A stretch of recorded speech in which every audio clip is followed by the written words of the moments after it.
Bonjour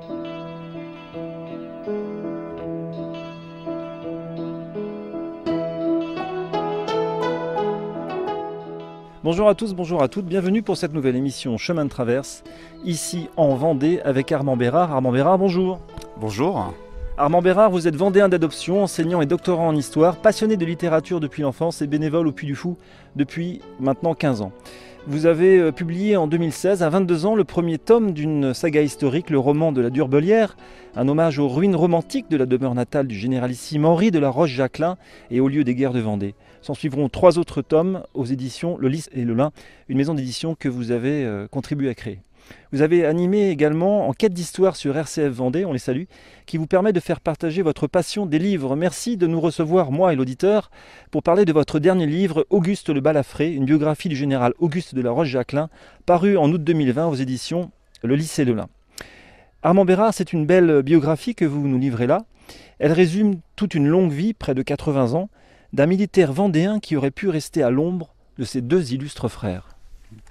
Effectivement, Auguste de la Roche-Jacquelin est méconnu par rapport à ses 2 frères aînés, que sont Henri de la Roche-Jacquelin, le grand chef vendéen de 20 ans, généralissime de l'armée catholique et royale, qui est mort à l'âge de 21 ans en 1794, et son autre frère Louis de la Roche-Jacquelin, qui lui s'est battu pendant la guerre de Vendée de 1815 et qui est mort également au combat. Auguste de la Roche-Jacquelin est le dernier frère et qui a une vie méconnue, mais tout aussi riche que celle de ses 2 aînés. Pouvons-nous retracer à grands traits, Armand Bérard, l'histoire du peuple vendéen qui a subi le premier génocide de l'histoire, comme l'avait souligné Alexandre Solzhenitsyn, prix Nobel de littérature 70, enfermé pendant des années en Union soviétique dans un goulag, et l'auteur de l'archipel des goulags. Il était venu ici en Vendée en 1993 faire un beau discours. Alors, je n'ai pas connu, je suis né un petit peu après. Vous êtes né en 94, je crois. 94, voilà. Est-ce qu'on peut retracer un peu l'histoire de la guerre des Vendées, vraiment à grands traits, pour l'auditeur qui n'y connaît rien, comme moi à la base? Alors, je dirais que les guerres de Vendée, parce qu'il y en a eu plusieurs, c'est la révolte du petit peuple pour la liberté de conscience, puisque la révolution qui a tout promis à travers la Déclaration des droits de l'homme, qui a promis la liberté, l'égalité, la liberté d'expression, liberté de culte, a tout violé en fait, dès ces premières années. Et les Vendéens se sont révoltés justement pour ça, pour la liberté de croire, pour la liberté donc d'avoir le culte catholique, qu'ils pratiquaient, et aussi pour la liberté de rester chez eux et de ne pas partir aux frontières pour défendre un régime justement dans lequel ils ne se reconnaissaient pas, un régime justement qui leur avait fait beaucoup de promesses et qui n'a pas tenu ses promesses. Parlons un peu donc d'Auguste de la Roche-Jacquelin, de son enfance. Il est né le 17 avril 1784 d'une famille de 7 enfants. Qui sont ses parents, le marquis Henri-Louis Auguste et sa maman Constance Lucie Bonne d'Aumont, d'Ade, avec un nom à rallonge. Alors, la famille d'Auguste de la Roche-Jacquelin est une famille de la noblesse bas-poitevine qui est enracinée depuis le Moyen-Âge dans cette région. Une famille qui était protestante pendant les guerres de religion, comme beaucoup de familles poitevines, et qui ensuite s'est convertie à l'époque d'Henri IV. Un ancêtre d'Auguste était un compagnon d'Henri IV, d'ailleurs, un très proche compagnon. Et donc déjà dans cette famille, on voit l'esprit chevaleresque en fait, qui habite ses membres. Et en fait, là, tous les membres de la famille la Roche-Jacquelin, pour la plupart, étaient militaires. Donc le marquis Henri-Louis Auguste, donc le père d'Auguste, était lui-même colonel dans le régiment de Royal Pologne. Et très tôt, donc, il a initié ses enfants pour devenir ensuite militaires à leur tour, pour suivre les pas de leurs aînés. Or, le souci avec Auguste, c'est qu'il est né donc, en 1784, donc vraiment, il a eu une enfance très courte, puisque à l'âge de 8 ans, c'est déjà la Révolution et l'émigration. Sa famille part en exil en Angleterre. Et lui va rester en Angleterre, près de Londres. Il va avoir vraiment une éducation anglaise, tandis que ses parents et quelques-unes de ses sœurs, puisqu'il a 5 sœurs, vont partir aux Antilles, puisque la famille possède des plantations à Haïti, donc à l'époque Saint-Domingue. Mais quand ils arrivent, Saint-Domingue est déjà en révolte depuis plusieurs mois, et ils sont obligés de vivre à la Jamaïque, colonie anglaise. Donc vous voyez, dès les débuts, en fait, Auguste va avoir une enfance troublé, déchiré, et il ne va pas avoir la même enfance justement que ses 2 aînés qui ont une enfance plus épanouie, parce qu'ils sont forcément plus âgés. Vous l'avez dit, Armand Bérard, il est en exil en Angleterre, il est séparé de ses parents en 1792, donc à 8 ans. Mais quelle éducation là il reçoit? Qui le prend en charge, si j'ose dire? Alors d'abord, il est dans une pension, élevé par une famille, et ensuite, à l'âge de 16 ans, il va être dans une école en fait d'officiers de marine. Il va intégrer la Royal Navy. Et pendant plusieurs années, il va faire plusieurs campagnes, notamment aux Antilles. C'est là qu'il va pouvoir revoir une partie de sa famille. Alors, il ne reverra jamais sa mère puisque sa mère est décédée en 1798 et son père va mourir quelques années après parce qu'il a été blessé lors d'une attaque de corsaires. C'est assez romanesque. Vraiment, il faut penser que à cette époque, les Antilles, c'est vraiment très troublé avec la révolte à la fois des esclaves noirs, mais aussi les combats entre les Anglais, les Français, les royalistes d'un côté, les républicains de l'autre. Donc vraiment une situation très troublée. Et Auguste, donc, comme je disais, va faire plusieurs campagnes au sein de la Royal Navy, donc comme officier britannique. Est-ce qu'on peut dire que c'est un homme déjà à 16 ans? Oui, je pense que le contexte l'a poussé à être forcément à faire preuve de maturité. C'est comme son frère aîné Henri. Henri, il faut imaginer, a seulement 20 ans. Il reste seul en France pendant que tout le reste de la famille est parti en émigration. Henri de la Rochajclin reste à Paris puisqu'il est officier de la garde royale du roi Louis XVI et il va défendre les Tuileries avec d'autres officiers qui ensuite se feront connaître pendant les guerres de Vendée, Marigny, Charette, Lescure. Donc forcément le contexte pousse ces jeunes, finalement c'est encore des adolescents, presque à peine des adultes, forcément ça les pousse à être déjà des hommes. Alors vous l'avez dit, Armand Bérard, le frère d'Auguste de la Rochejacquelin, Henri, est aux Tuileries ce jour-là. C'est, je crois, le massacre des gardes suisses. Est-ce que vous pourriez rapidement nous redonner un peu le contexte, d'où ça part cette prise d'assaut contre Louis XVI et qu'est-ce qui se passe exactement? Alors vous connaissez bien sûr les événements de juillet 1789.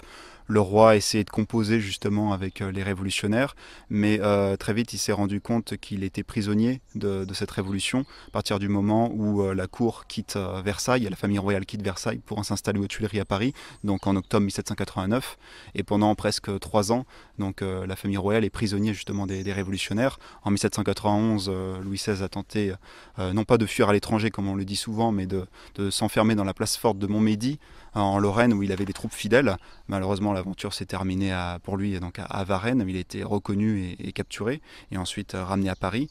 De plus en plus, le roi voit qu'il a une marge de manœuvre de plus en plus réduite, et les révolutionnaires finissent par s'attaquer directement à la monarchie, à partir du moment où le roi applique son veto, c'est-à-dire s'oppose à la persécution des prêtres réfractaires, et alors que la Constitution lui donnait ce droit, il respectait vraiment la Constitution de 1791 qui établissait une monarchie constitutionnelle, et les révolutionnaires donc ont décidé de s'attaquer directement à la monarchie, donc en prenant d'assaut le palais des Tuileries.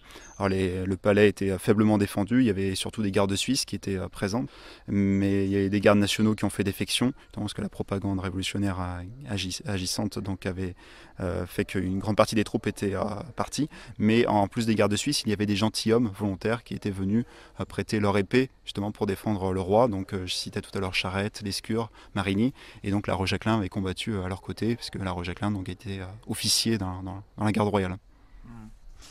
Il revient en France, donc Auguste de la Rochejacquelin, en 1810. Il a 17 ans. Il sera pourtant emprisonné à la prison du Temple à Paris. Pourquoi?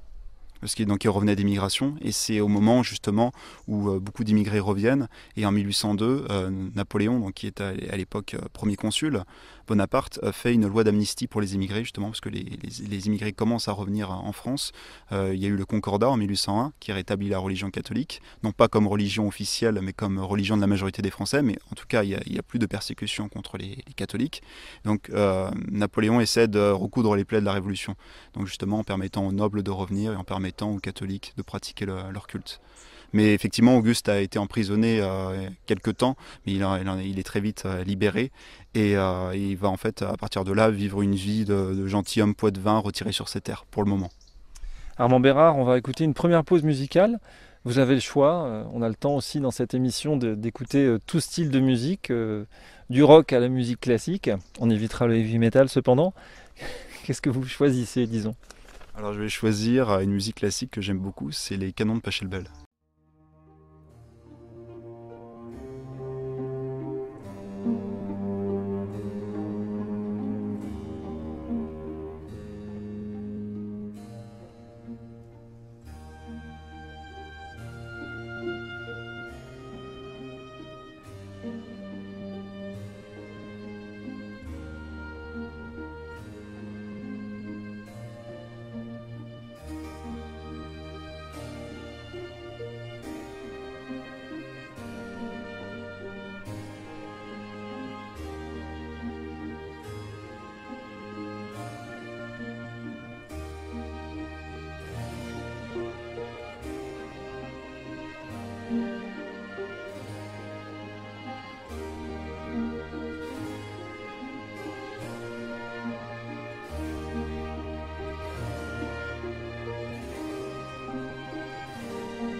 Chemin de traverse sur RCF. Retour pour Chemin de traverse, ici en Vendée, pour parler de la biographie Auguste Le Balafré, Auguste La Rochajclin, une épée au service de la légitimité, aux éditions Le Lys et Le Lin, avec l'auteur Armand Bérard. Armand Bérard, nous parlons d'Auguste de La Rochajclin, l'un des grands chefs vendéens. Il a 25 ans, donc on est en 1809, si mon calcul est bon. Il est enfin libre, et pourtant il est enrôlé dans l'armée républicaine. Est-ce qu'il avait vraiment le choix là, d'y aller ou de ne pas y aller? Et autre question, est-ce qu'il y avait beaucoup d'anciens chefs vendéens dans cette armée? Alors donc il était effectivement engagé de force, mais dans l'armée impériale, donc de Napoléon, parce que Napoléon souhaitait avoir des grands noms justement vendéens dans son armée, pour justement montrer cette réconciliation et renforcer finalement sa légitimité. Et s'il avait des grands noms vendéens dans son armée, ça ne pouvait que renforcer cette légitimité.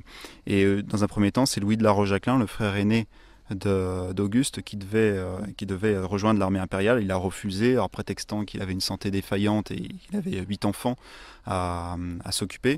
Auguste, lui, au contraire, était célibataire, il était sans enfant, donc il était obligé de s'engager dans l'armée impériale. Il a été emprisonné puisqu'il refusait au départ, et finalement il était obligé de se plier à cet ordre de l'empereur, parce que sinon il aurait été enfermé à perpétuité.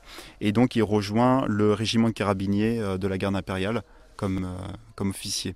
Et donc c'est là qu'il va notamment s'illustrer dans la campagne de Russie en 1812. Avant d'arriver à cette campagne de Russie, Armand Bérard, Napoléon Bonaparte, donc l'empereur, est républicain à la base, si je ne m'abuse. Pourquoi est-ce quelqu'un de républicain se fait sacrer empereur? Il n'y a pas un paradoxe là? Alors on peut voir un paradoxe, mais on peut voir aussi une analogie avec l'époque romaine, puisqu'il faut vraiment s'imaginer que les révolutionnaires à cette époque vivent dans l'Antiquité. Vraiment.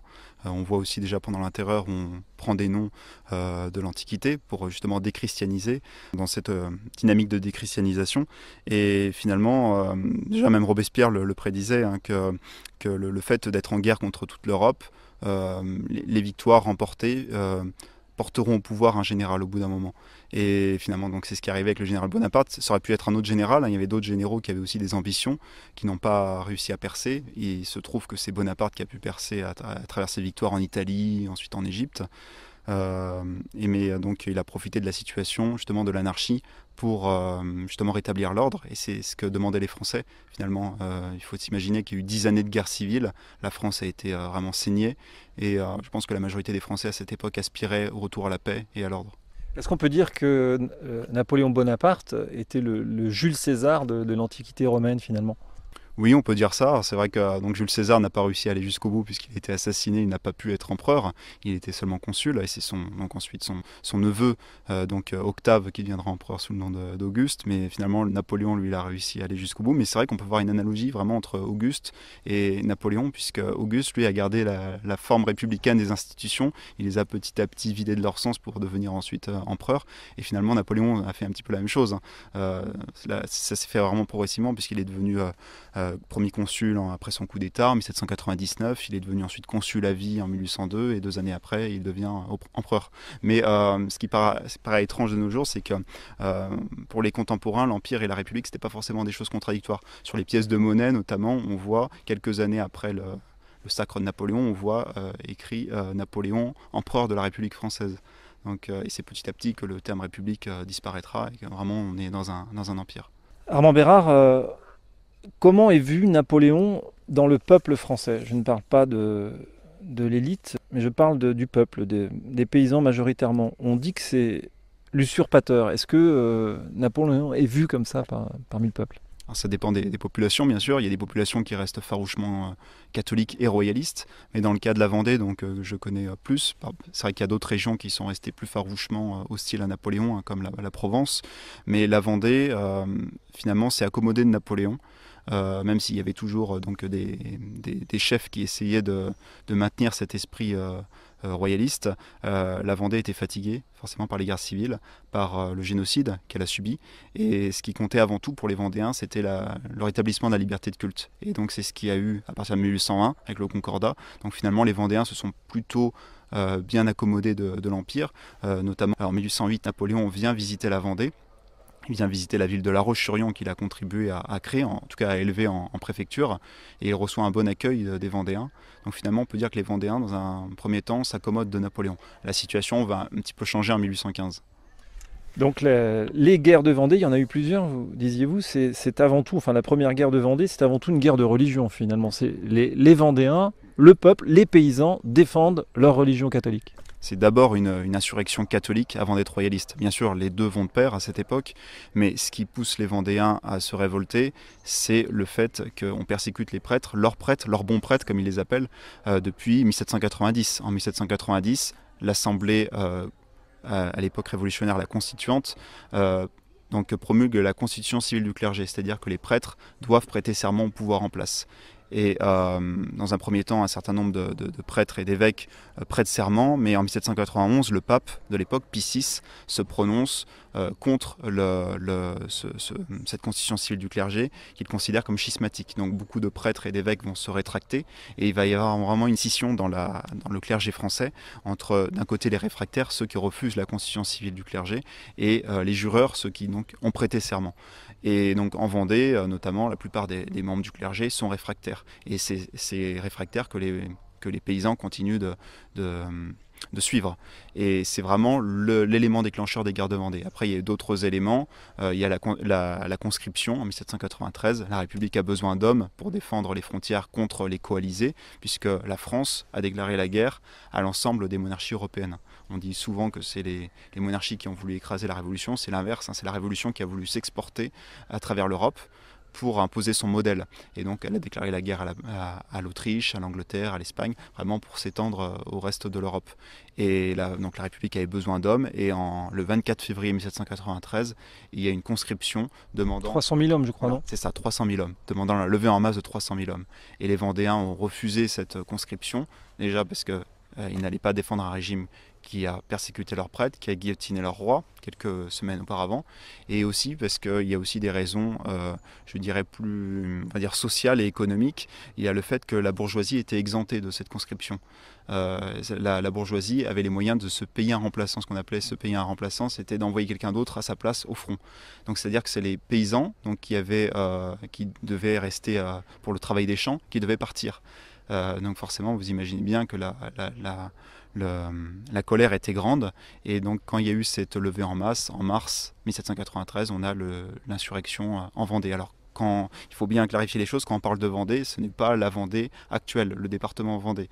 C'est les révolutionnaires qui ont appelé cette insurrection les guerres de Vendée, parce que c'est en fait en Vendée qu'il y a eu une grande bataille, première grande bataille où les républicains ont été écrasés. Mais ça touche les actuels départements du Maine-et-Loire, de la Vendée, des Deux-Sèvres et de la Loire-Atlantique. Donc c'est plus vaste que la Vendée actuelle. Oui.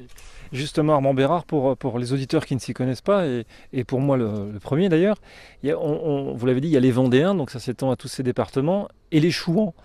C'est la même chose ? Alors dans une certaine mesure, ça peut être la même chose, mais c'est quand même distinct, surtout en 1793, puisque les Vendéens sont ceux qui se battent sur la rive gauche de la Loire, donc c'est-à-dire donc au sud, donc Vendée, Maine-et-Loire, Deux-Sèvres, Loire-Atlantique. La chouannerie va apparaître un petit peu après, à partir de la virée de Galerne, où les Vendéens, vous savez, la virée de Galerne, c'est quand les Vendéens ont essayé de chercher l'aide des Anglais en montant jusqu'en Bretagne et en Normandie. Et donc ça va se terminer par les massacres du Mans et de Savenay, donc en décembre 93. Et ensuite, les Chouans vont prendre la suite. Alors c'est pas simplement une distinction géographique entre d'un côté les Chouans et les Vendéens, c'est aussi une manière de combattre qui est différente. Les Vendéens en 1793, c'est vraiment une armée. Ce ne sont pas des bandes, justement comme les Chouans, qui font la guérilla. Les Vendéens, c'est vraiment une armée de paysans. C'est ça la faiblesse de cette armée, c'est qu'une fois qu'ils ont remporté une bataille, une victoire, ils retournent au champ. Donc c'est ce qui faisait la faiblesse de cette armée, et c'est pour ça que les républicains à chaque fois pensaient avoir triomphé, puisque l'armée vendéenne avait disparu du jour au lendemain, sauf que quelques jours après elle réapparaissait. Donc c'était une armée donc un petit peu particulière, mais c'était une armée, contrairement aux Chouans qui étaient vraiment en bande. Et ensuite, après la virée de Galerne, quand les Vendéens ont été écrasés, l'armée catholique et royale a été écrasée, les Vendéens vont continuer à se battre chez eux, mais à la façon des Chouans finalement, donc à travers la guérilla. Donc c'est le cas notamment avec Charette, qui lui sera le dernier grand chef vendéen à résister jusqu'en 1796. Armand Bérard, qui est l'archange de la Vendée dans les guerres de Vendée justement? Alors, celui qu'on appelle l'archange de la Vendée, c'est La Rochajclin, Henri de La Rochajclin. On l'appelle ainsi puisque, en raison de sa jeunesse et aussi de son charisme, de son aura et aussi son physique. Peut-être que vous connaissez le magnifique tableau, le représentant, alors qui a été peint bien après, pendant la Restauration. Il a des mèches blondes, je crois. Si. Oui.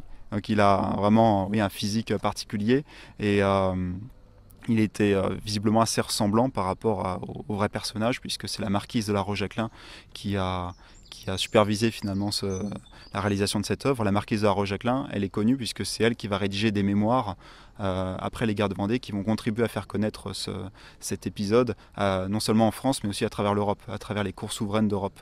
Et donc la marquise de La Rochajclin, juste pour la replacer, c'est la veuve du général Lescure. Lescure, c'était un autre chef vendéen qui était cousin de La Rochajclin et qui était surnommé le Saint du Poitou, qui avait une grande piété et qui est mort pendant la virée de Galerne. Et cette veuve Lescure va épouser en secondes noces un frère d'Henri de La Rochajclin, Louis, le cadet, donc Louis de La Rochajclin. Elle va l'épouser en 1802 et ils vont avoir 8 enfants. Et c'est elle qui va écrire donc ces mémoires qui vont contribuer à faire connaître les guerres de Vendée. Eh bien, merci beaucoup Armand Bérard pour cette première partie de l'émission autour de votre livre et autour du personnage. Le titre du livre, c'est Auguste le Balafré, une épée au service de légitimité, aux éditions Le Lys et le Lin. À la semaine prochaine, au revoir, merci. Merci beaucoup.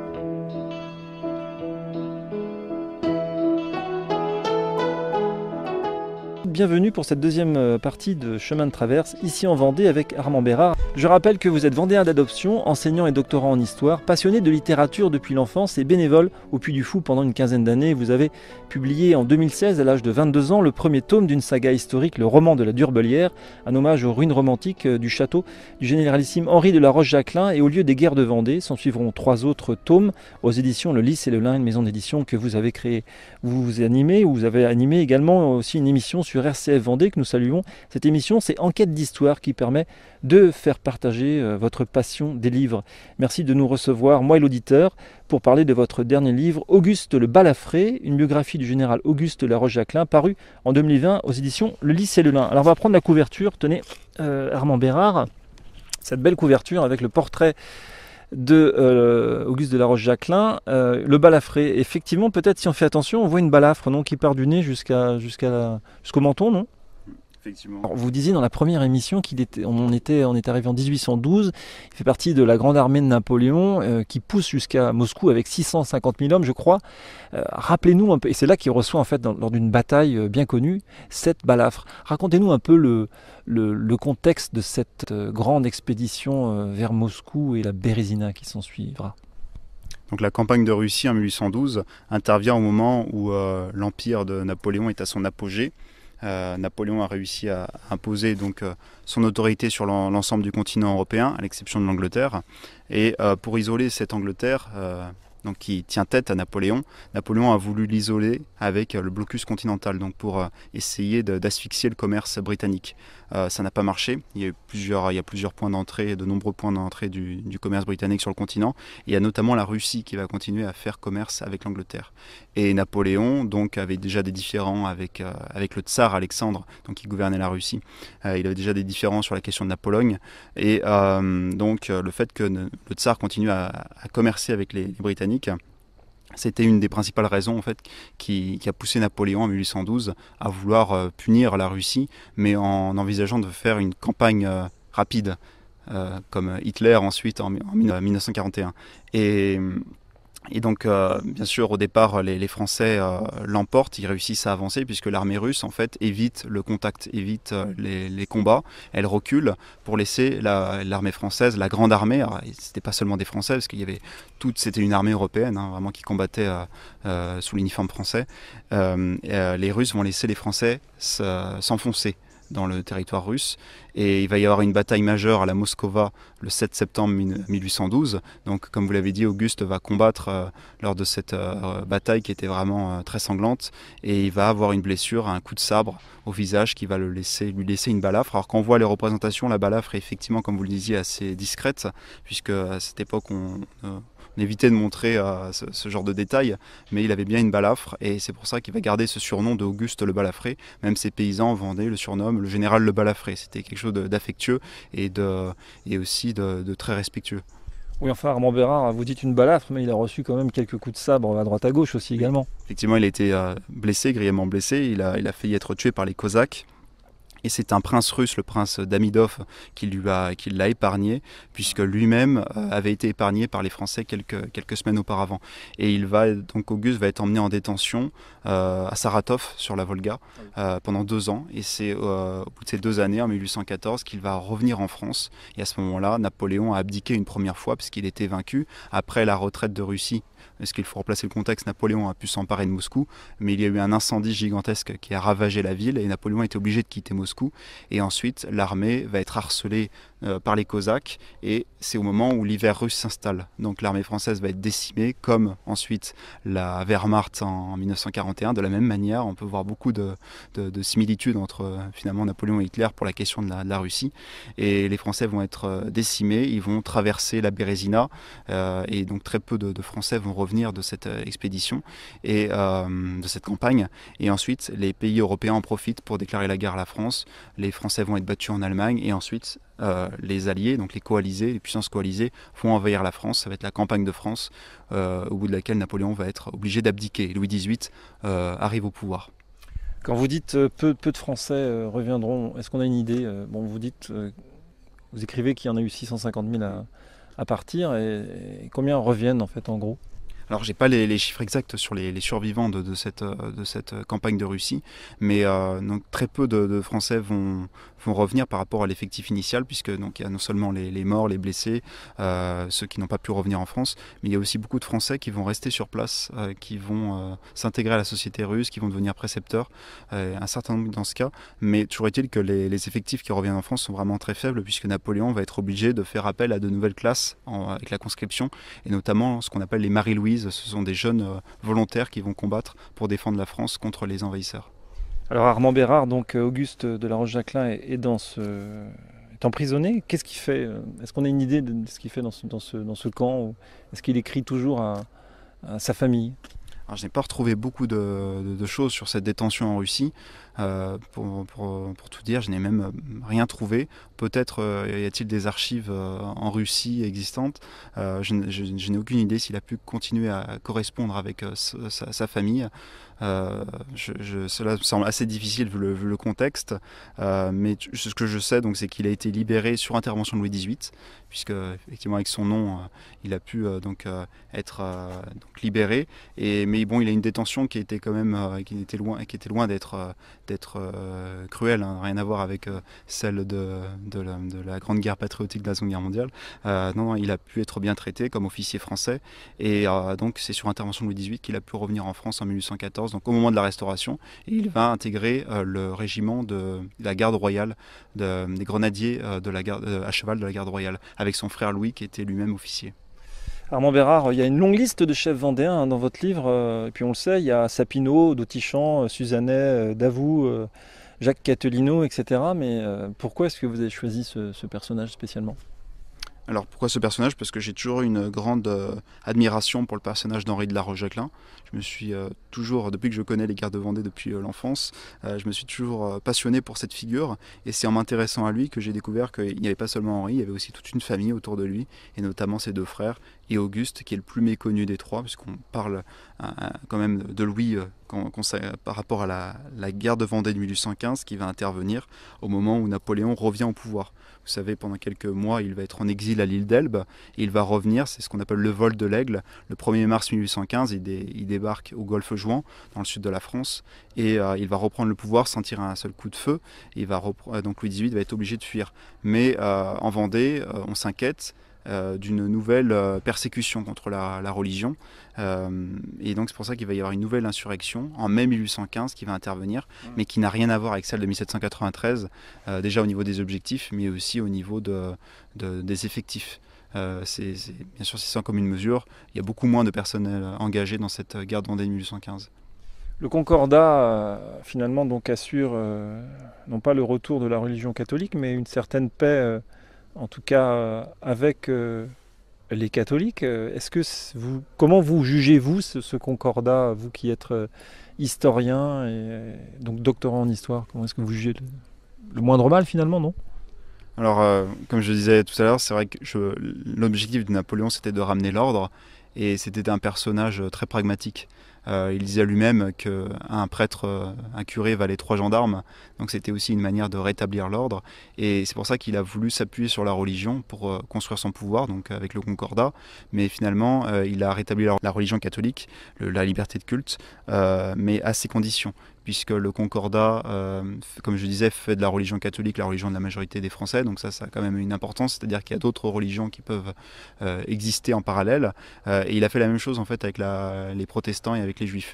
Il a essayé d'ordonner ces religions. Les protestants et les juifs vivaient quand même à l'écart du reste de la société majoritairement catholique, et il va en fait faire en sorte que ces religions reconnaissent son pouvoir, en fait, pour s'en faire des alliés, pour se reposer dessus.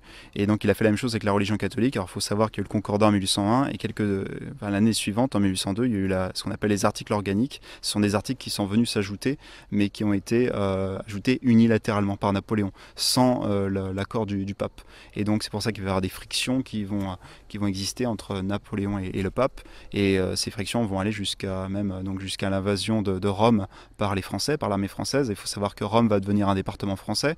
2 départements français vont être créés à la place des États pontificaux, et le pape lui-même va être emmené en déportation. Oui. Emmené en prison, je crois. Oui, en prison. Alors c'était pas une prison, c'était Château Saint-Ange, non? alors non, d'abord il a été emmené en déportation à Savone, et ensuite il va être emmené à Fontainebleau, au château de Fontainebleau. Donc le cadre était quand même plutôt agréable, mais bon, il était quand même prisonnier de Napoléon, et Napoléon a essayé de lui faire signer un nouveau concordat. Le pape Pie VII s'y opposait jusqu'au bout. Bien, nous allons écouter une première pause musicale dans cette émission. Armand Bérard, qu'est-ce que vous choisissez? Parce que vous avez le choix. Une musique qui me tient beaucoup à cœur, c'est la musique de Georges Delerue pour la bande originale de Chouan.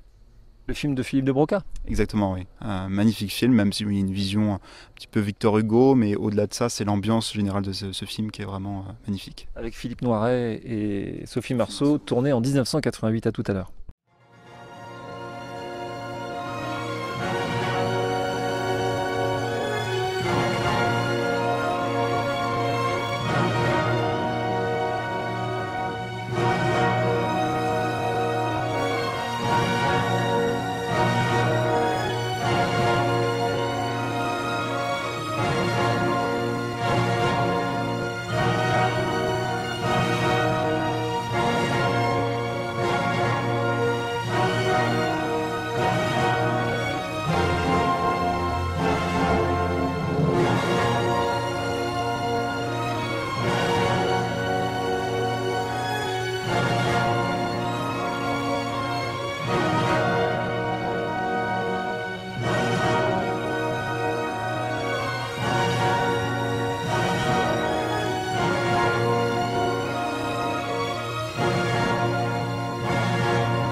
Chemin de traverse sur RCF. Deuxième partie de Chemin de traverse, ici en Vendée, avec Armand Bérard au sujet de son livre « Auguste le balafré ». Armand Bérard, on va laisser parler Louis de la Roche-Jacquelin, le frère d'Auguste, dont vous avez écrit la biographie dans votre livre « Auguste le balafré ». Il harangue le peuple. « Si j'avance, alors je cite, si j'avance, suivez-moi, si je recule, tuez-moi, si je meurs, vengez-moi. Je ne viens pas ici pour allumer le flambeau de la guerre civile et attirer à ma patrie les malheurs qui l'ont rendu si célèbre. Je viens par ordre du roi pour détruire les factions. Sachez que Bonaparte affecte de ne pas vous craindre. Le monstre n'ignore pas que votre réveil sera le signal de la destruction. Vendéens, rappelez-vous votre antique valeur. Ne perdez pas en vue le titre de peuple de géants. L'usurpateur lui-même vous l'a donné. L'Europe a les yeux fixés sur vous, elle marche pour vous soutenir. Déjà le crime frissonne et sa chute est prochaine. Souvenez-vous de ces paroles mémorables du roi. Je devrai ma couronne aux Vendéens. Marchons et que le cri de l'honneur français nous guide à la victoire. Vive le roi. Pourquoi cette haine de Napoléon finalement ? Donc là, ce que vous avez lu est la proclamation de Louis de la Roche-Jacquelin quand il a débarqué en Vendée. Il a débarqué en apportant vivres, munitions et armes pour justement lancer l'insurrection de 1815 qu'on évoquait tout à l'heure. Alors pourquoi cette haine de Napoléon ? Parce qu'aux yeux des royalistes, Napoléon incarne la révolution. Pour beaucoup de républicains, peut-être Napoléon paraît avoir trahi la révolution, mais pour les royalistes, Napoléon est justement dans cette continuité de la révolution. Et Napoléon lui-même revendiquait cette continuité avec la révolution. Il disait, à la suite de son coup d'État, que la révolution est fixée aux principes qui l'ont commencé, elle est terminée. Alors, non pas terminée dans le sens que c'est le passé, mais elle est terminée dans le sens qu'elle a atteint son but. Et donc Napoléon, justement, est le garant justement de la défense des principes révolutionnaires. Et c'est pour ça aussi que ces guerres napoléoniennes sont vraiment dans la suite logique des guerres révolutionnaires. C'est toujours l'exportation de ce modèle révolutionnaire français. Donc c'est pour ça que les royalistes ont cette haine de Napoléon. Louis, le frère de Auguste de la Roche-Jacquelin, va mourir dramatiquement. Et c'est sa sœur Lucie qui prend la relève et remonte une armée. On a l'impression, là aussi, qu'on a un sacré personnage, Lucie de la Roche-Jacquelin. Et le personnage de Lucie, qui est vraiment très méconnu, il n'y a jamais eu de biographie réalisée sur elle. C'est lors de cette insurrection de 1815, elle tente de rassembler les paysans autour de leur château de la Dure-Bollière, donc on est dans le département des Deux-Sèvres. Elle va rassembler une armée pour ensuite marcher vers la côte vendéenne, où à ce moment-là, l'armée de Louis de la Roche-Jacquelin est aux prises avec l'armée bonapartiste. Et donc c'est lors de l'un de ces combats, près de Saint-Hilaire-de-Riez, donc le combat des Maths, que Louis de la Roche-Jacquelin est tué donc à l'âge de 38 ans, et Auguste était à ses côtés. C'est Auguste qui va prendre la relève, qui va prendre la suite de son frère aîné. C'est une véritable guerre civile qui se passe, mais la bataille d'Azenay sera un réel coup dur pour les insurgés. Alors Esnay, il y a Roche-Chervière, enfin tous les combats en 1815, tous les grands combats ont été des échecs pour les Vendéens, puisque comme je disais, il y a beaucoup moins d'effectifs qu'en 93, et donc ils vont être battus aux principaux combats.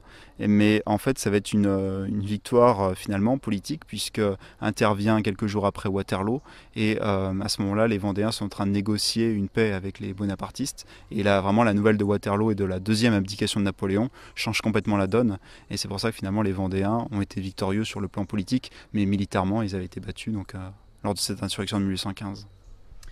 À vous lire Armand Bérard, on a l'impression que même s'il s'agit d'une guerre ou plutôt d'une guérilla, les deux camps s'estiment, ou du moins en tout cas se respectent.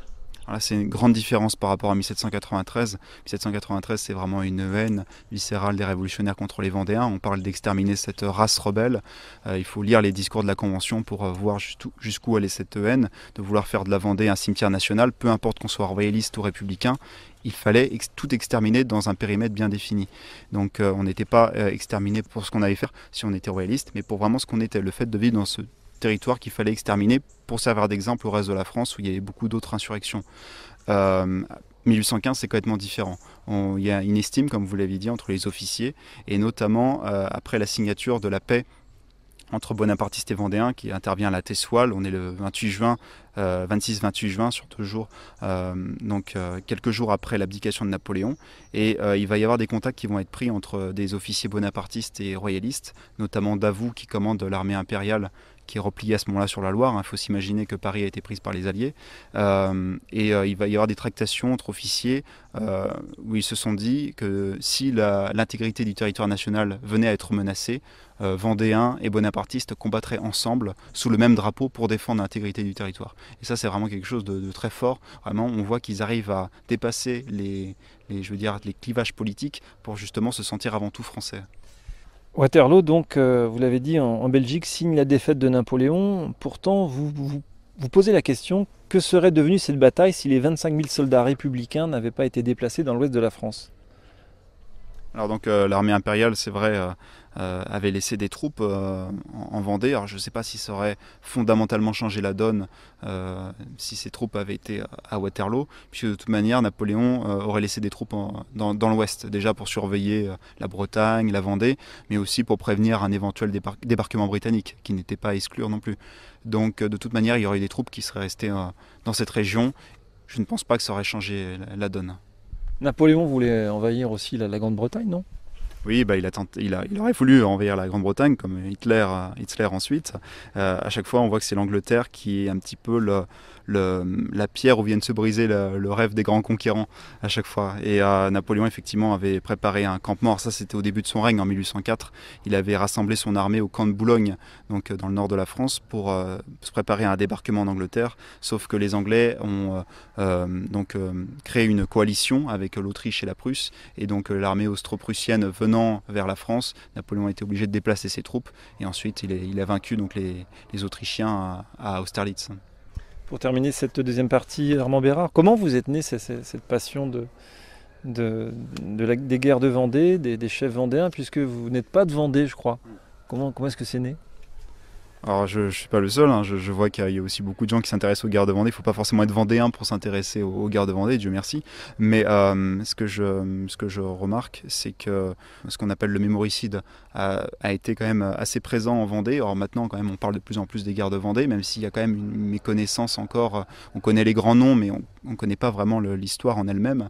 Mais il faut, je pense, justement se battre d'une certaine manière en écrivant des livres pour justement faire connaître ces guerres de Vendée. Et puis c'est pour ça aussi que je me suis intéressé au personnage d'Auguste de la Rochejacquelin, puisque ce personnage montre qu'il n'y a pas eu que 1793. Il y a vraiment une postérité, donc 1815 et aussi 1832 qu'on évoquera peut-être tout à l'heure aussi.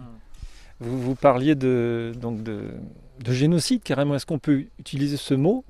Parce que, si je ne me trompe pas, un génocide, c'est quelque chose qui est préparé, qui est donc programmé et qui est fixé par des décrets ou des textes.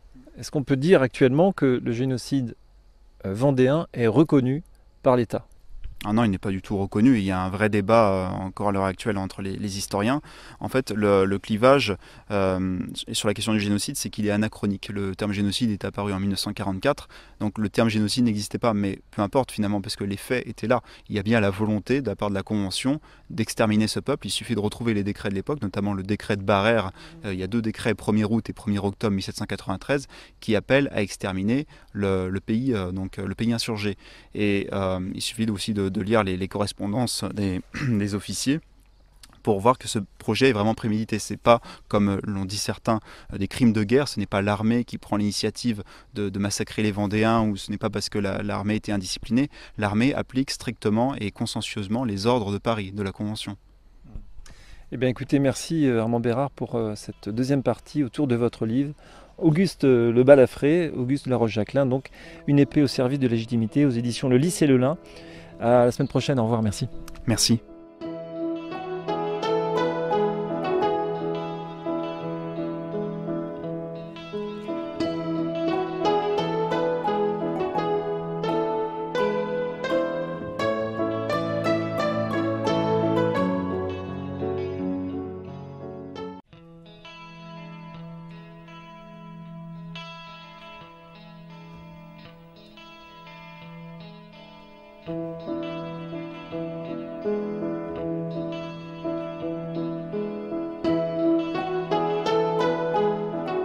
Bienvenue pour cette nouvelle émission Chemin de Traverse, la 3e partie avec Armand Bérard. Bonjour. Bonjour.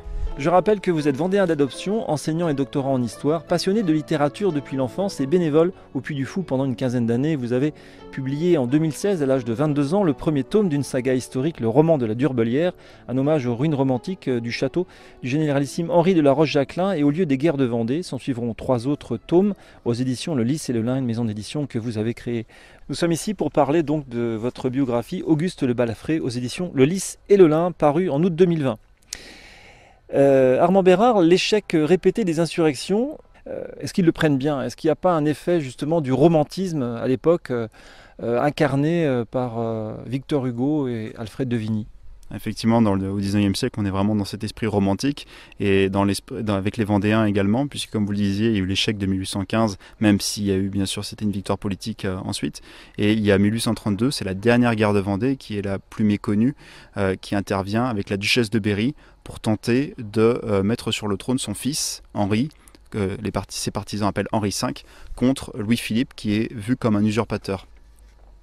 Donc pour replacer le contexte, depuis 1815, on est revenu à la restauration de la royauté, donc avec Louis XVIII, ensuite Charles X, son frère, et en 1830 intervient une insurrection à Paris qu'on appelle la Révolution des Trois Glorieuses, 27, 28, 29 juillet 1830. En fait, c'était les libéraux qui s'opposaient au pouvoir de Charles X, qui était vu comme despotique, et Charles X avait dissous la Chambre des députés, avait fait de nouvelles élections, et avait suspendu jusqu'à ces élections la liberté de la presse, avait en fait des ordonnances justement pour suspendre cette liberté de la presse, et donc les Parisiens se sont insurgés, et donc Charles X a été obligé d'abdiquer, et Auguste va emmener en exil, va être aux côtés de la famille royale en exil en Angleterre, en fait, certains royalistes autour de la duchesse de Berry vont vouloir restaurer la monarchie légitime, donc non pas Charles X parce que Charles X avait abdiqué, mais Henri V, donc que j'évoquais. Henri V, c'est celui qu'on appelle l'enfant du miracle, le comte de Chambord, on l'appellera plus tard le comte de Chambord. C'est le petit-fils de Charles X, le roi donc, qui a abdiqué. Il s'appelle, on l'a appelé l'enfant du miracle au début, puisqu'il a été, à sa naissance, puisqu'il a été né de façon posthume. En fait, son père a été assassiné par un républicain en 1820, et c'est Lamartine lui-même, qui à l'époque était royaliste, comme la plupart des romantiques, hein, comme Victor Hugo, ils étaient bien royalistes au départ. C'est Lamartine qui a célébré le personnage d'Henri V, du futur Henri V, donc l'enfant du miracle. Et vraiment, on est dans ce romantisme à cette époque, l'idée de voir la monarchie comme, bien sûr, comme quelque chose de sacré, mais qui survit malgré la Révolution, malgré l'assassinat du duc de Berry, donc le père d'Henri V, qui était l'héritier présomptif, parce que c'était le seul des deux fils de Charles X qui pouvait avoir une descendance, contrairement à son autre fils. Et donc c'était vraiment l'espoir de la dynastie. À partir du moment où il est assassiné, on pense que la dynastie des Bourbons est morte, mais donc survient ce fils, l'enfant du miracle. Donc il faut imaginer que cet imaginaire justement royaliste a une grande force, notamment en Vendée. Et c'est pour cela que la duchesse de Berry, donc, qui est la veuve du duc de Berry qui est assassiné, donc la mère d'Henri V, c'est un petit peu compliqué, va tenter des insurrections pour mettre sur le trône son fils, qui à ce moment-là a seulement 12 ans, donc en 1832. Elle était en exil en Italie, elle débarque à Marseille, elle tente un débarquement à Marseille qui échoue, et ensuite elle se réfugie en Vendée pour tenter de soulever la population contre Louis-Philippe. Alors ça va échouer, il va y avoir vraiment une poignée de royalistes qui vont s'insurger en juin 1832. Armand Bérard, il y a, si j'ai bien compris, à vous lire, 2 types de royauté, les ultras, les autres. C'est quoi la différence de vision de la société? C'était en 1815, quand Louis XVIII est revenu pour la seconde fois au pouvoir. Il y avait les ultra-royalistes, ceux qui voulaient vraiment une monarchie comme avant 1789, qui voulait donc rétablir la France d'avant la Révolution sans tirer les leçons de la Révolution. Et de l'autre, il y avait les libéraux, mais qui à ce moment-là étaient minoritaires, puisqu'en 1815, les ultras avaient remporté les élections. Alors il faut savoir qu'en 1815, c'est un suffrage censitaire à ce moment-là qui existe. Ce n'est pas toute la population qui vote, c'est simplement ceux qui payent suffisamment d'impôts pour pouvoir voter. Donc ça avantage l'élite, la bourgeoisie et la noblesse. Mais les ultras vont être dissous par Louis XVIII, parce que Louis XVIII, lui, voulait une monarchie tempérée. Il voulait composer entre d'un côté les libéraux et de l'autre les ultras.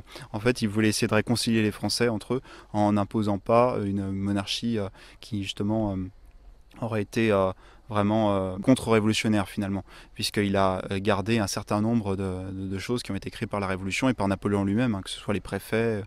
Voilà, en fait, il a essayé de se mettre dans le lit de la Révolution, en fait, et de faire une monarchie, une nouvelle monarchie, finalement. Revenons à votre personnage. Auguste, il se marie à 35 ans et avec Félicie qui, elle, a 14 ans de moins, donc elle a 21 ans. Auguste, d'ailleurs, avait peut-être croisé son défunt mari à Félicie, d'ailleurs.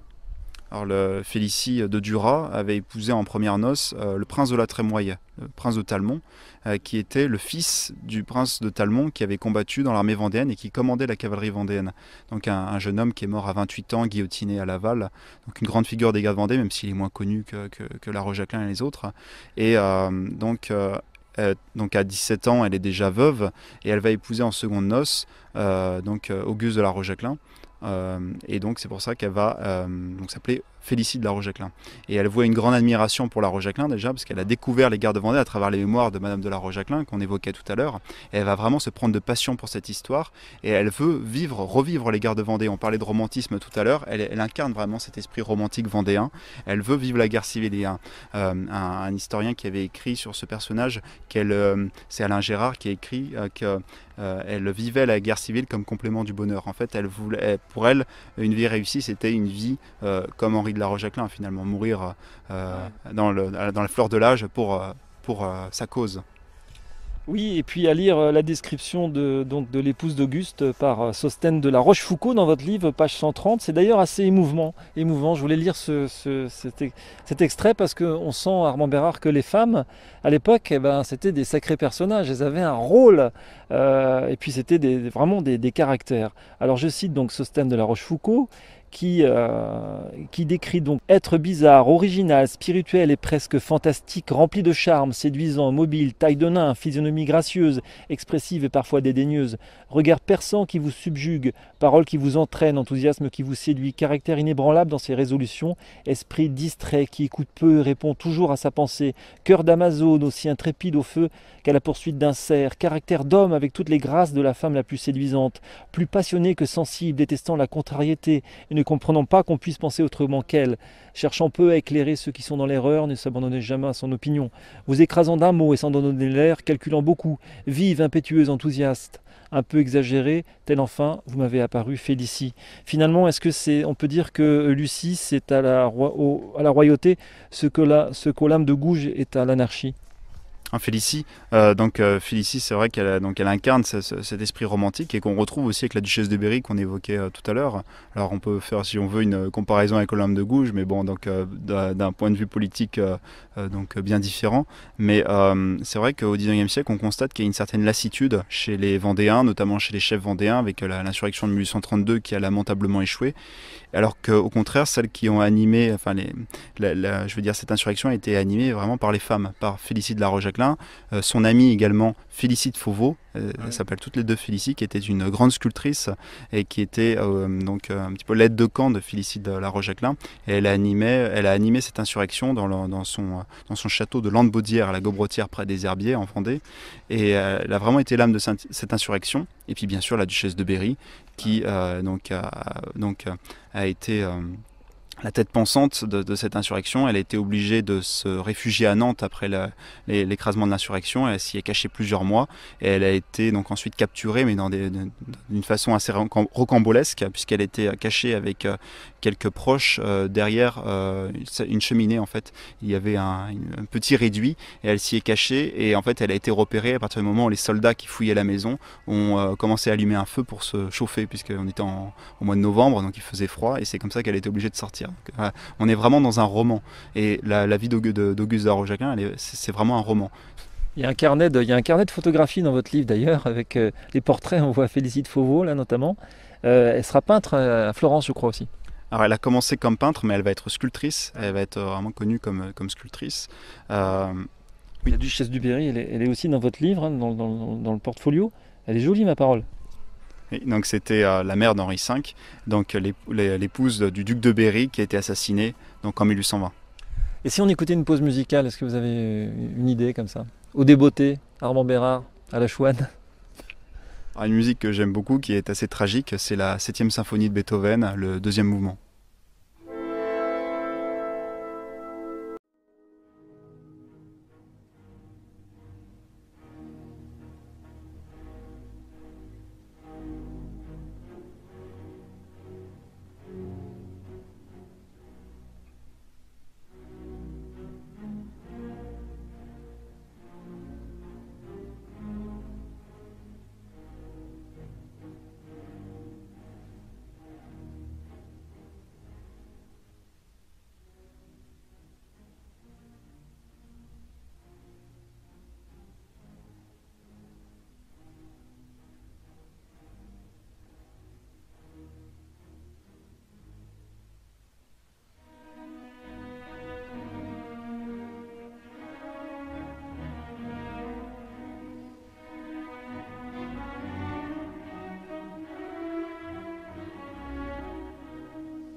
Chemin de traverse sur RCF. Armand Bérard, je voudrais juste parler de Henri, le neveu d'Auguste, qui va être adopté par lui-même, et donc dans une lettre qu'il écrit, faire lire ces petits extraits. Mon cher oncle, voici déjà 2 jours que j'aurais dû vous écrire, mais le désir ardent que j'avais de vous donner des nouvelles satisfaisantes sur mon compte pour mon début dans le travail m'a fait retarder jusqu'ici de remplir ce devoir. Tout ce que je puis dire, c'est que M. Guedet m'a dit qu'il était extrêmement content de moi, sous le rapport de la sagesse et surtout sur celui du travail. Voici comment est distribuée la journée. Je me lève à 6 heures, je fais la prière et je travaille jusqu'à 8 heures, après quoi j'ai une demi-heure pour faire mon premier déjeuner. Ensuite je reprends mon travail jusqu'à 11 heures, je déjeune pour la seconde fois, je m'amuse jusqu'à midi. Je reprends mon travail jusqu'à 5 heures, je dîne et après je vais en promenade jusqu'à 8 heures. À 8 heures je travaille jusqu'à 9h30 et ensuite je me couche après avoir prié Dieu pour toute la famille, pour M. Chatin, M. Guedet et je n'oublie pas le bon Fonteny. J'ai surtout bien soin de demander à Dieu la sagesse afin que vous puissiez venir me voir et que vous me receviez dans vos bonnes grâces. Je le remercie de m'avoir donné un oncle si bon et si patient qui me donne tous les jours des nouvelles preuves d'amitié, etc. Est-ce que c'est pas un peu disparu cette profonde foi et cette piété de nos jours et qu'on voit dans votre livre en fait, Armand Bérard? Alors, si, bien sûr, elle n'est plus aussi présente dans la société qu'elle ne l'était au 19e. Et la famille Laroche-Jacquelin était bien sûr animée d'une profonde piété et d'une fidélité ardente envers la cause royale. Donc ils ont défendu, bien sûr, en de nombreuses reprises. Et puis, cette famille a été profondément marquée par les guerres civiles, par les deuils qu'elle a rencontrés.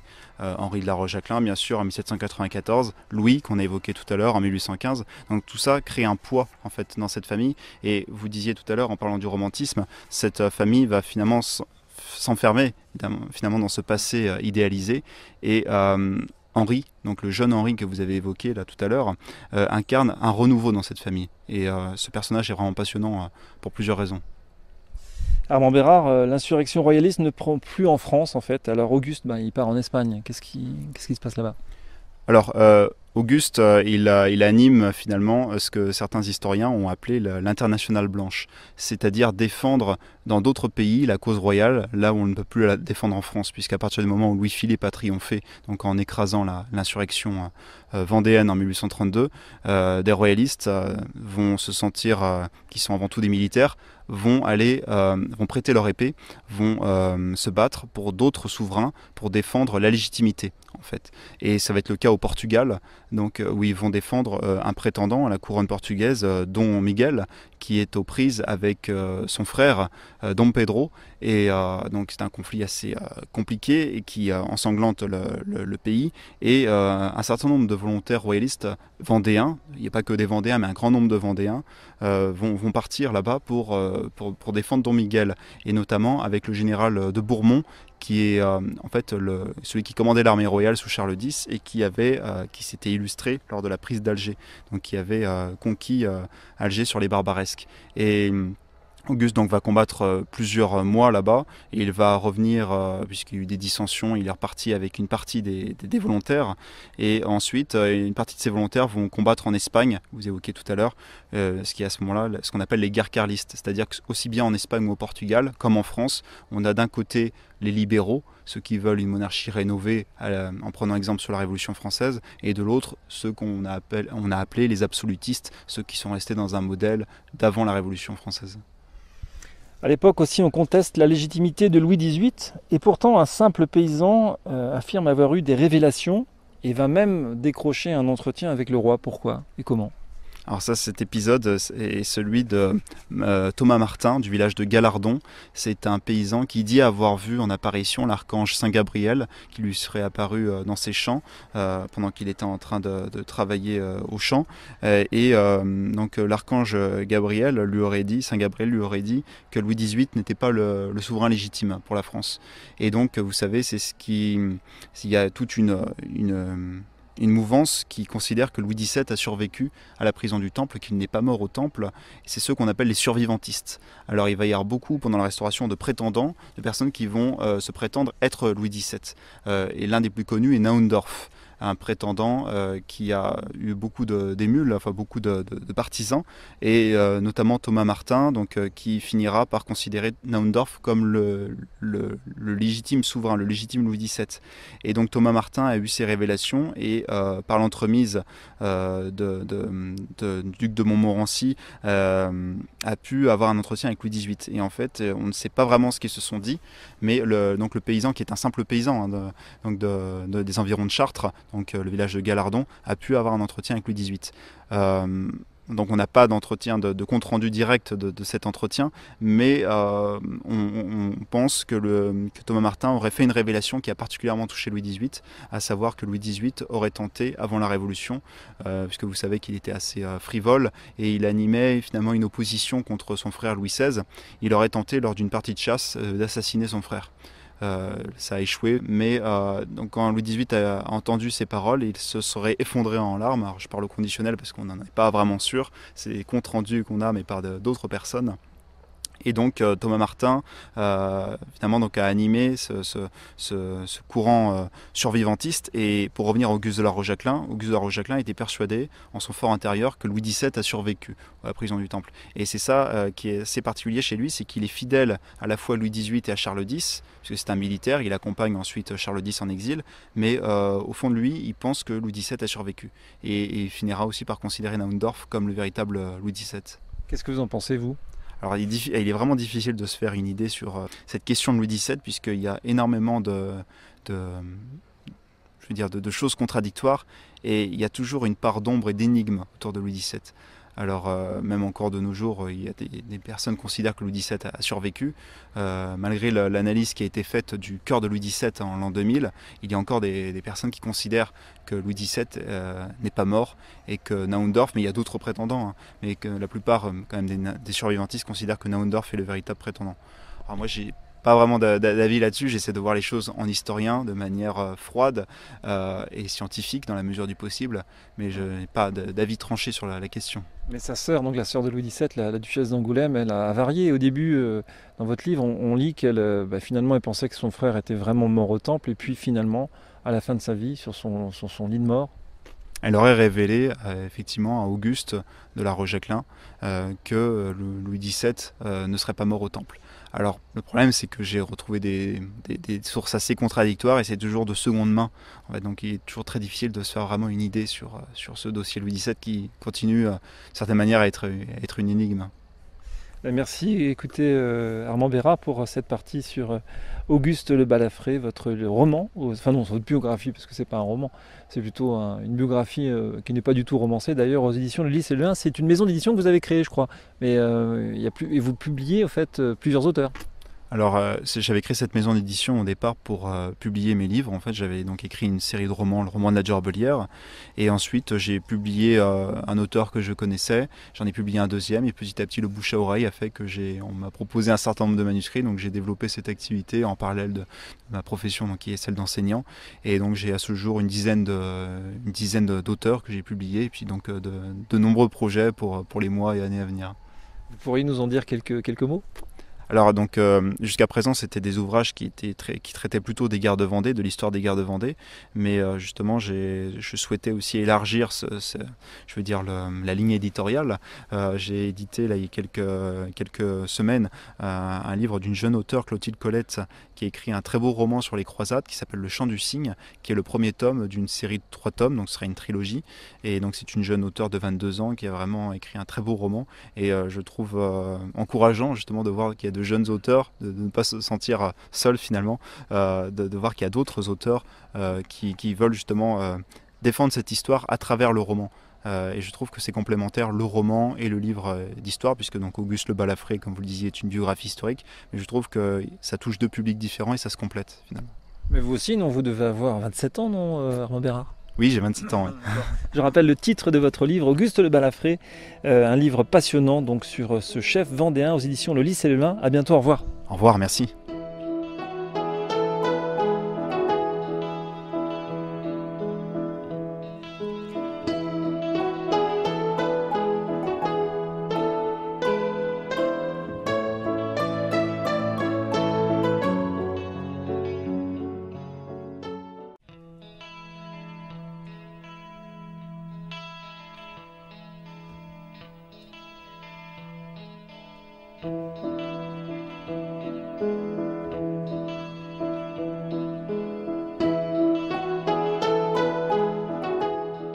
Armand Bérard, vous êtes vendéen d'adoption, enseignant et doctorant en histoire, passionné de littérature depuis l'enfance et bénévole au Puy du Fou depuis maintenant 15 ans.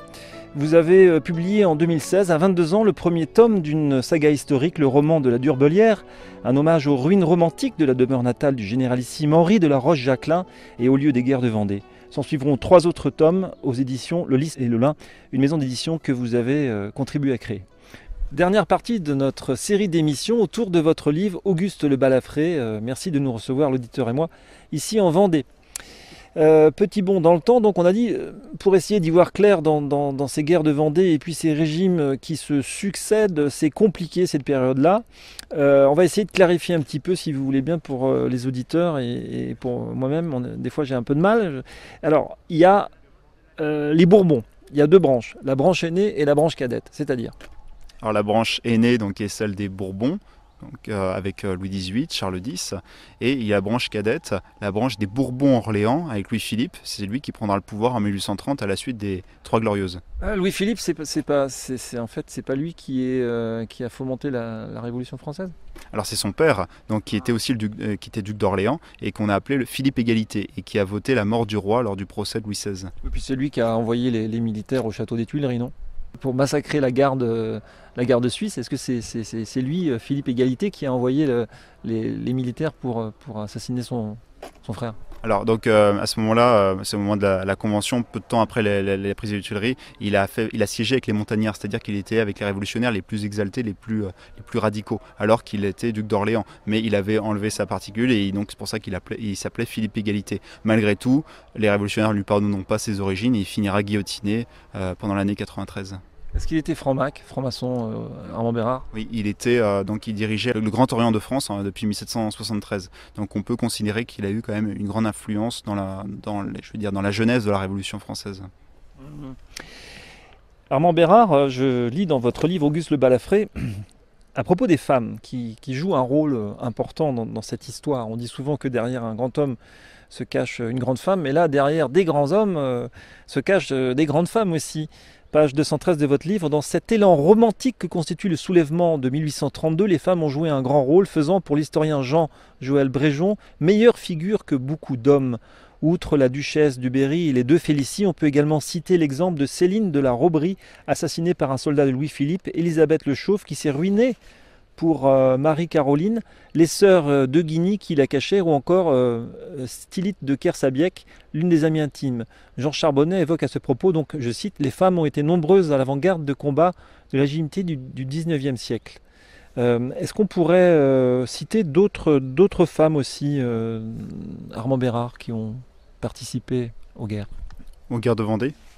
Donc en fait c'est principalement les 2 Félicie et les duchesses de Berry, mais comme vous évoquiez, il y a aussi d'autres femmes qu'on connaît moins, beaucoup de femmes de l'aristocratie, mais pas seulement. Vous avez évoqué donc Céline de la Robrie qui a été assassinée par les soldats de Louis-Philippe. Effectivement, comme je disais tout à l'heure, on est dans ce romantisme au 19e et j'ai l'impression que les femmes finalement ont voulu suivre finalement un peu les pas de Jeanne d'Arc, alors que beaucoup d'hommes étaient peut-être plus prudents, plus politiques, et on voit notamment en 1832, quand Félicie de la Roche-Jacquelin préparait l'insurrection en Vendée, qu'elle était la plus intransigeante, la plus exaltée, alors que beaucoup d'hommes qui étaient présents étaient beaucoup plus prudents, notamment d'Autichamp, qui est un chef vendéen qui avait combattu depuis 1793. On voit que lui, il considère comme je veux dire que cette insurrection n'a aucune chance de succès. Et donc, on voit que oui, que les chefs vendéens sont beaucoup plus prudents et beaucoup plus mous, je dirais même, par rapport aux femmes qui sont finalement un peu des passionnariats de la cause légitimiste à cette époque. Vive les femmes, en gros. Alors, revenons aussi à notre personnage, Auguste, le héros, si j'ose dire, le vrai héros de votre livre, Armand Bérard, donc Auguste de Balafré aux éditions Le Lys et le Lin. Auguste et son épouse seront finalement condamnés par contumace et s'exilent de nouveau. Après une campagne au Portugal, ce sera la dernière, il revient en France pour sa retraite bien méritée. Et pourtant, là, Auguste se résigne à une vie plutôt calme, au grand désespoir de son épouse. Oui. Donc Félicie, oui, parce qu'elle continue toujours à être intransigeante jusqu'au bout, jusqu'à ses derniers jours. Et Auguste, de retour du Portugal, va être désabusé et il comprend qu'on ne peut plus changer le cours des choses. Et quand il revient en France après une amnistie du roi Louis-Philippe en 1835, il va se cantonner à rester dans la vie privée. Il ne va plus participer à la politique ou à des tentatives d'insurrection. Il va en fait notamment aussi être connu comme étant un grand chasseur. Il va beaucoup chasser avec ses amis, que ce soit en Vendée, à Chambord, en forêt de Chambord, ou à Ussé, en Touraine, puisque son épouse Félicie possédait de nombreuses propriétés. Donc il est connu comme un grand chasseur, et notamment si on va au château de Chambord, on peut voir encore de nos jours ce qu'on appelle le bateau-voiture. Oui, c'est vrai, il avait inventé quelque chose. C'est incroyable ça.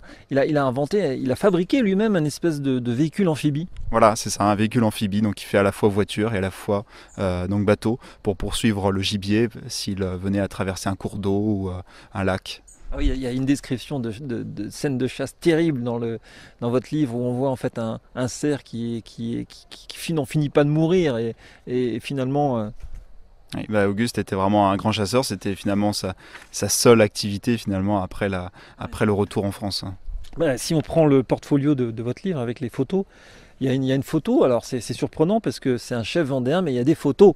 Nous sommes donc en 1867, donc il a plus de 80 ans, et on voit cette photo dans votre livre. Effectivement, c'est un monsieur à barbe, il a un triste regard en fait, c'est le portrait d'Auguste vers 1865. Est-ce qu'il était désabusé sur la fin, Armand Bérard ? Je pense qu'il était désabusé, effectivement, on le voit dans son regard. Vous parliez tout à l'heure d'un personnage froid, et c'est toute la différence avec son neveu, Henri, que vous évoquiez aussi tout à l'heure, qui était un personnage exalté, fougueux, et justement, peut-être qu'après on pourra revenir sur ce personnage d'Henri, qui est vraiment un petit peu le contraire de son oncle Auguste. Oui, et puis, bien que j'ai lu avec attention votre livre, je n'avais pas vu aussi la photo du bateau-voiture, là, au milieu de votre livre, traîné par un cheval, c'est une barque. Avec, en fait, on dirait une barque-charrette un petit peu. Oui, c'est ça. Et donc, on peut encore en trouver un exemplaire donc à Chambord, au château de Chambord. Vous l'avez vu ? Oui, elle est encore exposée dans le château. La vraie ? Oui, alors parce qu'il y a eu plusieurs versions, et on peut même retrouver des photos du début du XXe siècle où on voit ces bateaux-voitures de la Roche-Jacquelin d'Auguste. Bon, on va écouter une pause musicale. Qu'est-ce que vous choisissez, Armand Bérard, comme musique ? Vous avez le choix ?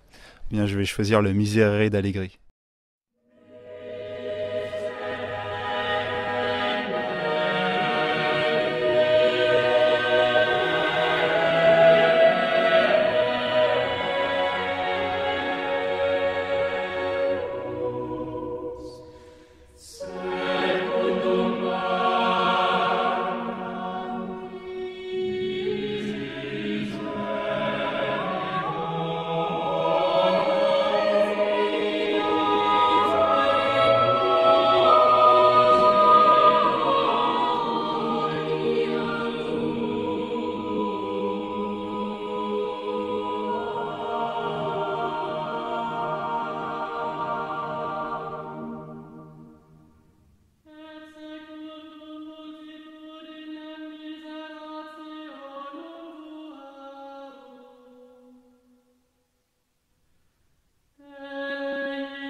Chemin de traverse sur RCF. Après avoir écouté le Miserere d'Allegri, vous allez nous raconter une histoire à propos de cette musique qui vous a particulièrement marqué, Armand Bérard. Alors j'aime beaucoup cette musique puisque bon déjà elle est magnifique et c'est aussi je veux dire ayant été Puy Follet pendant longtemps bénévole au Puy du Fou, cette musique servait pour l'un des parcours qui existait au Grand Parc qui s'appelait le chemin de la mémoire, un chemin qui retraçait les gares de Vendée. Alors c'était avec des mannequins mais c'était quelque chose de très émouvant. Il commence à pleuvoir ici, on est en Vendée. Si je regarde les nuages, je ne sais pas si ça va continuer. Cependant, pour terminer cette émission, donc retour pour notre émission Armand Bérard, Chemin de traverse, autour de votre livre Auguste Le Balafré.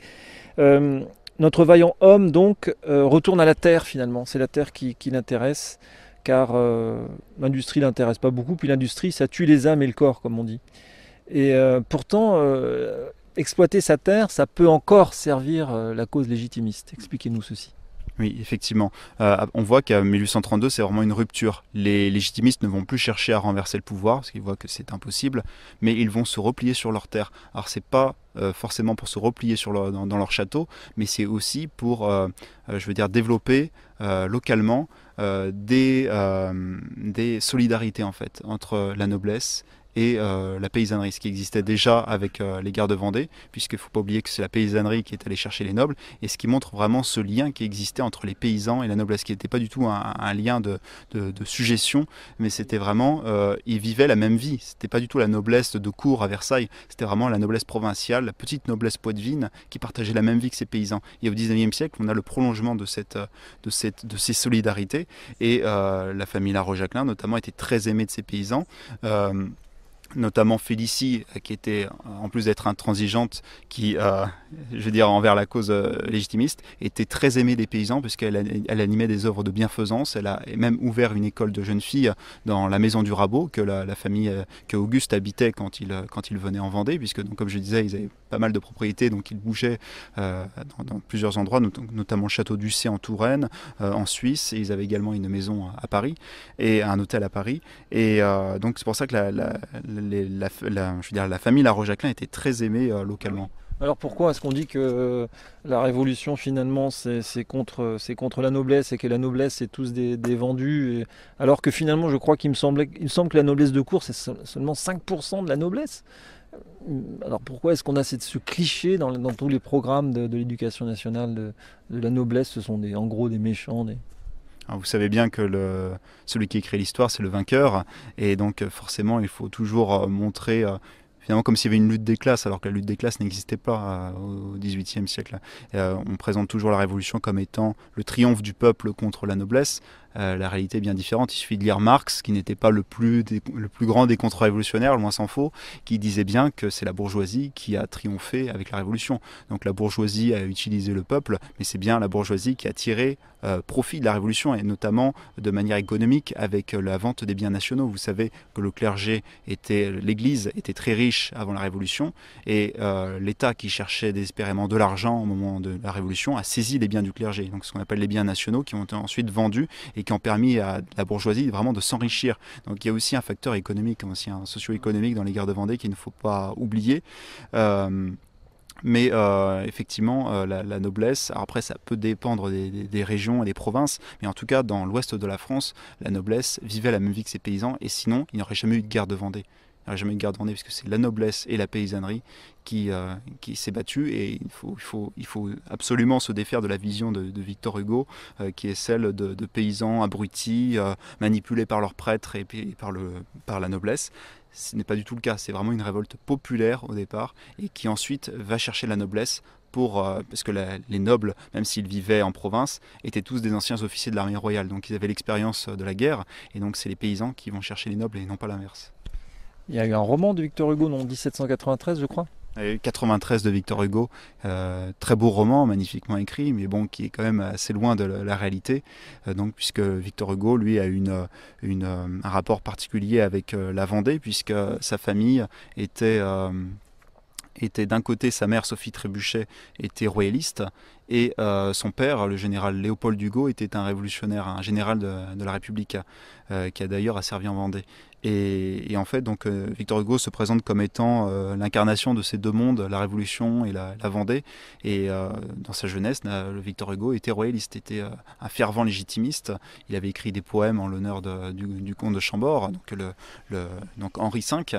Et ensuite, il va devenir... Bon, avec le contexte politique, il va se déporter progressivement sur la gauche, républicain et à la limite socialiste finalement dans ces dernières années. Revenons plutôt à notre personnage Auguste de la Roche-Jacquelin, Armand Bérard. Il va finalement aussi fonder vers la fin de sa vie des œuvres pieuses. Oui, beaucoup d'œuvres de charité, en plus de créer une école pour jeunes filles donc dans le village de Saint-Aubin-de-Bobigné, qui est vraiment le village où la famille est établie de longue date, avec le château de la Durbelière. Et c'est de ce château de la Durbelière dont on peut encore admirer les ruines, puisque ce château a été brûlé à 5 reprises pendant la guerre de Vendée. C'est de ce château qu'Henri de la Roche-Jacquelin est parti en 1793 avec 3000 paysans qui sont venus le chercher. Et c'est là qu'il a déclamé la fameuse harangue que vous lisiez tout à l'heure: si j'avance, suivez-moi; si je recule, tuez-moi; si je meurs, vengez-moi. Et qui va rester ancré dans les mémoires, et d'ailleurs qui va être utilisé pour la devise de la famille La Roche-Jacquelin au XIXe siècle. Il va y avoir une devise qui va être adoptée, c'est Vendée, Bordeaux, Vendée. Alors juste pour la petite anecdote, pourquoi Vendée, Bordeaux, Vendée? Puisque Vendée, ça fait référence à 1793, Bordeaux, ça fait référence à un épisode en 1814, quand Louis XVIII revient au pouvoir. La ville de Bordeaux se rallie à Louis XVIII, et la première ville de France à se rallier à Louis XVIII, et Louis de la Roche-Jacquelin était dans les troupes en fait qui sont rentrées dans Bordeaux, et en fait c'est lui qui a joué un grand rôle pour permettre pour que Bordeaux en fait rallie Louis XVIII. Donc c'est pour ça que Bordeaux est écrite sur la devise de la Roche-Jacquelin, et Vendée bien sûr ça fait référence à la deuxième insurrection de 1815. Louis, le frère d'Auguste de la Roche-Jacquelin. Alors également, finalement, en politique, donc on a vu Auguste, il abandonne, il est un peu désabusé. Et pourtant, son neveu va prendre la relève. Alors les légitimistes royalistes doivent-ils composer forcément avec la République pour être députés? Mais est-ce que sur le fond, ceux qui composent restent les mêmes, Armand Bérard? Alors le personnage d'Henri, alors ne pas confondre avec le chef vendéen Henri, alors c'est vrai qu'ils portent tous les mêmes prénoms. On a parlé tout à l'heure de la marquise de la Roche-Jacquelin qui avait épousé en secondes noces Louis de la Roche-Jacquelin. Louis qui est mort en 1815 à la ferme des Mattes. Ils ont eu plusieurs enfants, et dont un fils qui s'appelle Henri, donc ce qui montre déjà le souvenir en fait de Henri, du grand chef Henri qui se perpétue. Et donc cet Henri était voué à une carrière militaire comme tous ses ancêtres, tous ses aïeux avant lui. Et au départ, il intègre l'école militaire de Saint-Cyr. Il a servi en Espagne en 1823 avec Auguste.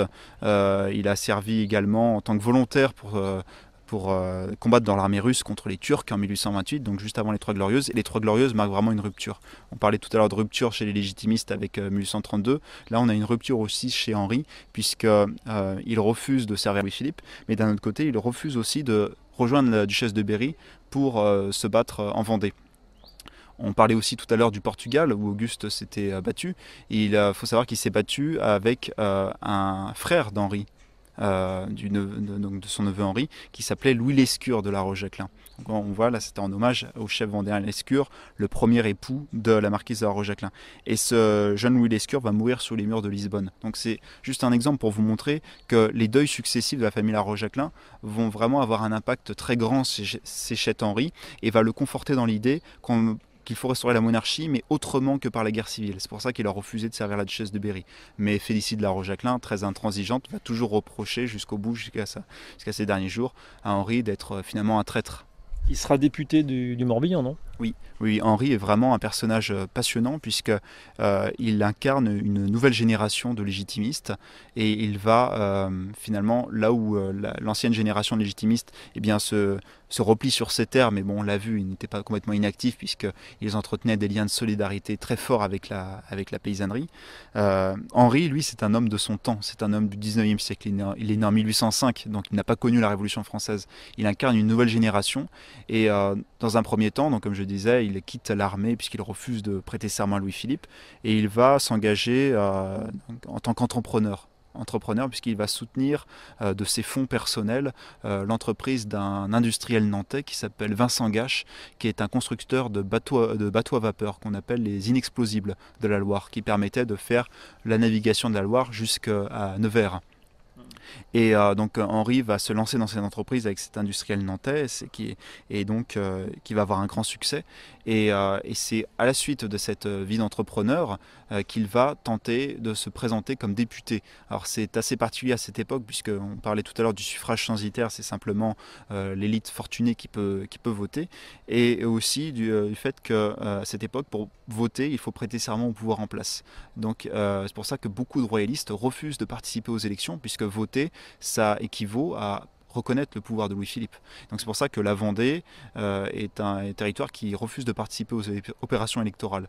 Et c'est pour ça que La Rochejaclin, donc cet Henri ne se présente pas en Vendée. Ça aurait été beaucoup plus simple. Mais il va se présenter d'abord à Orléans, où sa mère vivait donc elle vivait ses vieux jours à Orléans. Il va échouer à Orléans, il va tenter aussi de se présenter à Nantes, échec, et il va se représenter une troisième fois en 1842 dans le Morbihan, qui était une terre très légitimiste, mais qui, à la différence de la Vendée, elle, n'hésitait pas à participer aux opérations électorales. Donc c'est pour ça qu'il va être élu du Morbihan, de la circonscription de Ploërmel. Et pour terminer, Armand Bérard, donc revenons à Auguste, finalement à la fin de sa vie, ce qui comptera beaucoup pour lui, c'est la messe quotidienne et la prière également. Ah oui, Auguste était très pieux jusqu'au bout, donc il reste fidèle à la fois donc à la cause royale et également donc fidèle catholique, et il va mourir à un âge très avancé, à l'âge de 84 ans, en 1868, à la fin du Second Empire. Nous sommes le 21 novembre 1868, il est 3 heures du matin, il est rappelé à Dieu, et Félicie pourtant ne l'oubliera jamais et continuera à œuvrer pour le salut de son âme.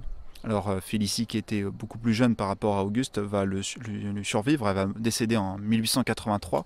Et effectivement, elle a fait en sorte qu'il y ait une messe perpétuelle en faveur des 3 frères La Rochejaclin, Henri, Louis et Auguste. Les messes à perpétuité, pour expliquer aux auditeurs, c'est... Donc c'est une messe qui doit être célébrée tous les ans à la date de la mort de chaque frère La Rochejaclin, qui devait être célébrée donc pour le salut de l'âme du défunt. Est-ce que ça continue encore ? Alors, pas à ma connaissance, je ne pense pas que la messe à perpétuité existe encore de nos jours. Pour terminer, le mot de la fin, finalement, Armand Bérard, Auguste de La Rochejaclin, ce n'était ni un dialecticien, ni un publiciste, ni un orateur, c'était un chevalier. Il étonnait notre temps et notre temps l'étonnait. C'est une citation de votre livre. Est-ce qu'il y a des hommes encore actuellement, des hommes de notre temps, des hommes contemporains ou modernes qui ont cette étoffe d'un héros? Donc la citation est celle du journaliste Alfred Nettement, un grand journaliste et homme politique légitimiste du 19e, député aussi du Morbihan également. Alors vous me posez la question par rapport à des hommes de notre époque. C'est vrai que j'ai tendance à considérer que dans le passé, il était plus facile d'être chevalier, et peut-être que Auguste était l'un de ces derniers chevaliers au 19e siècle, donc chevalier égaré dans le 19e siècle, et c'est pour ça qu'il était en décalage complet avec le nouvel esprit du 19e, alors qu'Henri, lui, beaucoup plus pragmatique finalement, a décidé de devenir homme politique, tout en gardant quand même la fidélité à ses convictions. Alors par rapport à des hommes ou des femmes à notre époque... Oui, je n'oubliais pas les femmes naturellement. Homme avec un grand H. Vous me parliez tout à l'heure d'où me venait cette passion pour l'histoire et pour l'histoire de la Vendée en particulier. Moi j'ai été très tôt marqué par ma rencontre avec le Puy du Fou à l'âge de 8 ans. Je suis devenu bénévole. C'est quelque chose qui m'a vraiment marqué. J'ai embrassé toute cette histoire vendéenne à l'âge de 8 ans. J'avais joué notamment le rôle du Petit Jacques, qui est un personnage qui ouvre le spectacle. Moi c'est vraiment des choses qui me sont restées et qui, je pense, font que je m'intéresse à l'histoire aujourd'hui. Donc voilà, forcément le Puy du Fou, on peut manquer de saluer l'œuvre de Philippe de Villiers, tout ce qu'il a fait pour le Puy du Fou et pour la Vendée. Moi c'est un personnage qui m'a marqué. Vous le connaissez ? Oui, je le connais, oui, et qui m'inspire forcément. Je pense que beaucoup de personnes se sentent inspirées par ce qu'il a pu faire, et qui justement montre qu'on peut s'engager d'une autre manière, parce que bien sûr il a une vie politique, mais on peut s'engager aussi d'une autre manière, par la plume finalement, par la culture, par le spectacle, pour défendre aussi ses idées et sa vision aussi de la France. Votre maison d'édition, pour terminer, c'est le Lycée Lelin. Il y a plusieurs écrivains, on pourra citer vos livres, mais aussi d'autres, Armand Bérard, et puis peut-être un site. Alors oui, il y a un site internet, donc lelycéelelin-édition.com, donc vous pouvez retrouver l'actualité du site. Il y a aussi une page Facebook, et donc il y a donc il y a une dizaine d'auteurs à ce jour, et de nombreux projets d'édition. Celui à venir, c'est celui d'un jeune auteur, une trentaine d'années vivant en région parisienne, Louis Dufay de la Tour, qui a écrit un très beau roman qui s'appelle Mer pourpre, qui parle du parcours d'un jeune provençal capturé par les barbaresques à l'époque de Louis XIV et qui va en fait se sentir confirmé dans sa foi catholique au contact des musulmans. Eh bien, merci beaucoup Armand Bérard. Pour terminer cet entretien, je voulais remercier pour toutes ces émissions Grégoire Johan à la technique, Françoise Morel particulièrement et aussi toutes les radios RCF de Bretagne. À très bientôt Armand Bérard, au revoir et merci pour votre passion. Un grand merci Ronan pour votre invitation.